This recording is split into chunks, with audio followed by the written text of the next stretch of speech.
Hi hello നമസ്കാരം. മല്ലു മലയാള കുക്കിങ്ങിൻ്റെ പുതിയൊരു വീഡിയോയിലേക്ക് എല്ലാവർക്കും ഒരിക്കൽ കൂടി സ്വാഗതം. ഇന്ന് നമ്മൾ തയ്യാറാക്കാൻ പോകുന്നത് തേങ്ങ അരച്ച മത്തിക്കറിയാണ്. വളരെ എളുപ്പത്തിൽ തയ്യാറാക്കാൻ പറ്റുന്ന ഒരു പാലക്കാടൻ റെസിപ്പിയാണിത്. വീട്ടിലേക്ക് കിടക്കുന്ന മുന്നായിട്ട് എൻ്റെ ചാനൽ ആദ്യമായിട്ട് കാണുന്നുണ്ടെങ്കിൽ സബ്സ്ക്രൈബ് ചെയ്യാനും ലൈക്ക് ചെയ്യാനും മറക്കരുത്. വീഡിയോ ഇഷ്ടപ്പെട്ടാൽ ഫ്രണ്ട്സിൻ്റെ ഫാമിലിക്കൊന്നും ഷെയർ ചെയ്യാനും മറക്കരുത്. അപ്പം നമുക്ക് സമയം കളയാതെ നമുക്ക് നേരെ വീഡിയോയിലേക്ക് പോകാം. ഇതിനായി ഞാൻ നാരങ്ങ വലുപ്പത്തിലുള്ള പുളിയാണ് എടുത്തിരിക്കും, വളംപുളി. ഇതിലേക്ക് നമുക്ക് സോക്ക് ചെയ്യാനായിട്ട് വെള്ളം ഒഴിച്ച് വയ്ക്കാം. അത് നമുക്കൊന്ന് മാറ്റി വയ്ക്കാം. ആ സമയം കൊണ്ട് ഞാനൊരു മിക്സിയുടെ ജാർ എടുത്തിട്ടുണ്ട്. അതിലേക്ക് 1 കപ്പ് തേങ്ങ ചിരകിയതാണ്, അതിട്ട് കൊടുക്കാം. ഇനി ആവശ്യത്തിന് വെള്ളം ഒഴിച്ചെടുക്കാം. നമുക്കിതൊന്ന് അരച്ചിട്ട് വരാം. ഓക്കെ, ഇതാണ്ടോ അരച്ച് സെറ്റായിട്ടുണ്ട്. ഞാനിത് 1/2 കിലോ മത്തി എടുത്തിരിക്കുന്നത്. ഇതെല്ലാം ഞാൻ ക്ലീൻ ചെയ്തിട്ട് റെഡിയാക്കി വെച്ചിട്ടുണ്ട്. കറി വയ്ക്കാനായി ഞാൻ മൺപാത്രം എടുത്തിരിക്കുന്നത്. അതിലേക്ക് 2 ടേബിൾ സ്പൂൺ വെളിച്ചെണ്ണ ഒഴിച്ച് കൊടുക്കാം. ചൂടായ എണ്ണയിലേക്ക് 1 ടീസ്പൂൺ കടുക് ഇട്ട് കൊടുക്കാം. പിന്നെ 1/4 ടീസ്പൂൺ ഉലുവയാണ്, അതിട്ട് കൊടുക്കാം. ഇത് നന്നായിട്ടൊന്ന് പൊട്ടി സെറ്റായിട്ട് വരട്ടെ. ഓക്കെ, റെഡി ആയിട്ടുണ്ട്. ഇനി ഞാൻ ഇതിലേക്ക് 4 വെളുത്തുള്ളി എലിച്ച് ചതച്ചത് അത് ഇട്ട് കൊടുക്കുന്നുണ്ട്. ചെറിയ കഷ്ണം ഇഞ്ചി ചതച്ചത് അതും കൂടി ഒന്ന് ഇട്ട് കൊടുക്കുന്നുണ്ട്. ഇനി അത് നന്നായിട്ടൊന്ന് മൂത്ത് വരട്ടെ. അത് വരയ്ക്ക് നമുക്ക് നല്ലപോലെ ഒന്ന് ഇളക്കി കൊടുക്കാം. നമ്മുടെ വെളുത്തുള്ളി ഇഞ്ചിയും സെറ്റായിട്ടുണ്ട്. ഇത്രയും മതി. ഇനി ഇതിലേക്ക് 4 പച്ചമുളക് നിലവായി കയറിയത് അതിട്ട് കൊടുക്കുന്നുണ്ട്. ഇനി 25-30 ചെറിയുള്ളിയാണ്, അതിങ്ങനെ സ്ലൈസായി കട്ട് ചെയ്ത് അതിട്ട് കൊടുക്കാം. ഇനി ചെറുതായൊന്ന് ഇളക്കി കൊടുക്കാം. ഇനി ഞാൻ 1 ടീസ്പൂൺ കല്ലുപ്പാണ്, അത് നമുക്കൊന്ന് ഇട്ട് കൊടുക്കാം. ഇനി കുറച്ച് കറിവേപ്പില അതും കൂടി ഇട്ട് കൊടുത്ത് നല്ലപോലെ ഒന്ന് ഇളക്കി കൊടുക്കാം. നമ്മുടെ പച്ചമുളകും ചെറിയുള്ളിയെല്ലാം നല്ലപോലെ ഒന്ന് വെന്ത് വരുന്ന രീതിക്ക് നല്ലപോലെ ഒന്ന് ഇളക്കി കൊടുക്കാം. കുറച്ച് നേരം ഒന്ന് ഇളക്കിയാൽ തന്നെ മതിയാവും. മൺചട്ടി ആയതുകൊണ്ട് പെട്ടെന്ന് തന്നെ നമുക്ക് സെറ്റായി കിട്ടും.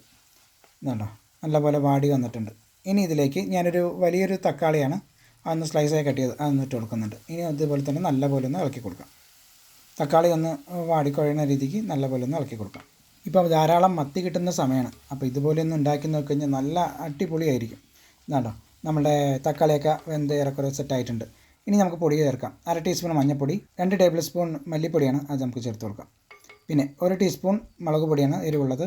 പിന്നെ 1 ടേബിൾ സ്പൂൺ കാശ്മീരി ചില്ലിയാണ്. നിങ്ങളത് ഇല്ലെങ്കിൽ നിങ്ങൾക്ക് സ്കിപ്പ് ചെയ്യാവുന്നതാണ്. ഇനി നമ്മുടെ പൊടികളുടെ എല്ലാം പച്ചമണം മാറുന്നവർക്ക് നല്ലപോലെ ഒന്ന് ഇളക്കി കൊടുക്കാം. തീ ഒരു ലോ ഫ്ലെയിമിൽ വെക്കാൻ പ്രത്യേകം ശ്രദ്ധിക്കുക. മൺചട്ടി ആയതുകൊണ്ട് പെട്ടെന്ന് അടിപിടിക്കാൻ സാധ്യതയുണ്ട്. ഇതാണ്ടോ നമ്മുടെ എല്ലാം സെറ്റായിട്ടുണ്ട്.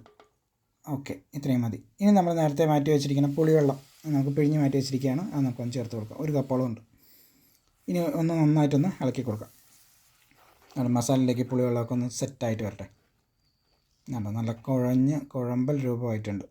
ഇനി ഇതിലേക്ക് തേങ്ങ അരച്ചത് അത് നമുക്ക് ചേർത്ത് കൊടുക്കാം. ഇനി അതിൻ്റെ ജാറ് കഴുകിയ വെള്ളവും കൂടി ഒന്ന് നമുക്ക് ചേർത്ത് കൊടുത്ത് ഇനി നല്ല പോലെ ഒന്ന് ഇളക്കി കൊടുക്കാം. ഓക്കെ, നല്ല കുഴമ്പൽ രൂപമായിട്ടുണ്ട്. ഓക്കെ, കാണുമ്പോൾ തന്നെ അറിയാം. നോക്കുക, നല്ല അടിപൊളി സെറ്റായിട്ട് വന്നിട്ടുണ്ട്.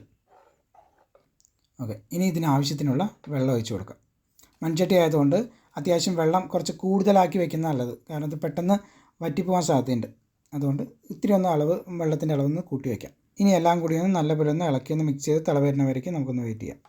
ആണോ, തിള ഏകദേശം വന്നിട്ടുണ്ട്. ഇനി നമുക്ക് നമ്മുടെ മത്തി ഇട്ട് കൊടുക്കുന്നുണ്ട്. ഇനി ഓരോരോ മത്തിയായിട്ട് ഇങ്ങനെ ഇട്ട് കൊടുക്കാം. മീനുകൾ കൊണ്ട് കുറേ ഞാൻ റെസിപ്പി ഉണ്ടാക്കി വെച്ചിട്ടുണ്ട്, അന്ന് പ്ലേലിസ്റ്റിലുണ്ട്, കാണാൻ മറക്കരുത്. ഓക്കെ, നമ്മുടെ മത്തികളെല്ലാം ഇട്ട് സെറ്റായിട്ടുണ്ട്. ഇനി ഒന്ന് ചെറുതായിട്ടൊന്ന് ഇളക്കി കൊടുക്കാം. മീനൊന്ന് മുങ്ങിക്കിടക്കുന്ന രീതിക്ക് ചെറുതായിട്ടൊന്ന് ഇളക്കി കൊടുക്കണം. ഓക്കെ, ഇത്രയും മതി. ഇനി നമുക്ക് മത്തി ഒന്ന് ഒരു 10-15 മിനിറ്റ് നേരത്തേക്കൊന്ന് വേവിച്ചെടുക്കാം.